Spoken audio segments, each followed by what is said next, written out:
Welcome to Sanatan channel. నేను మీ రాజు. మన ఛానల్ను మొదటిసారిగా చూస్తున్న ప్రేక్షకులు ఎవరైనా కూడా ముందుగా మన సనాతన్ ఛానల్ను సబ్స్క్రైబ్ చేసుకోండి.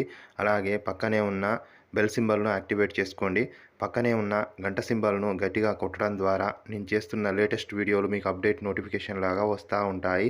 ఇక విషయంలోకి వెళ్తే, ఒక కస్టమరు ఇంట్లో పూజ గదిలో స్లైడింగ్ డోర్ పార్టీషన్ పని వచ్చింది. పూజ గదిలో sliding door, aluminium sliding door ఏ విధంగా చేస్తున్నానన్న విషయాన్ని నేను ఫుల్ వీడియోను ఈ నెల జనవరి 30వ తారీఖున ఫుల్ వీడియోను పోస్ట్ చేస్తున్నాను. నేను జనవరి 30వ తారీఖున పోస్ట్ చేస్తున్న ఈ స్లైడింగ్ అల్యూమినియం పార్టీషన్ వీడియోను మీరు చూసి మీ అభిప్రాయాలను కామెంట్ చేయండి. అలాగే మీరు ఎప్పుడైనా కూడా అల్యూమినియం పార్టీషన్ పని చేసుకొని ఉంటే నాకు కామెంట్ సెక్షన్లో మీ అభిప్రాయాలను తెలియచేయండి. మీరు ఈ స్లైడింగ్ పార్టీషను ఫుల్ వీడియోను చూసి మీ అభిప్రాయాలను నాకు కామెంట్ చేయండి. అలాగే ఈ వీడియో నచ్చితే మీకు మీ ఫ్రెండ్స్కు షేర్ చేయండి. అలాగే లైక్ చేయండి. మీ అభిప్రాయాలను కామెంట్ చేయండి. మన సనాతన్ ఛానల్ను సబ్స్క్రైబ్ చేసుకోండి.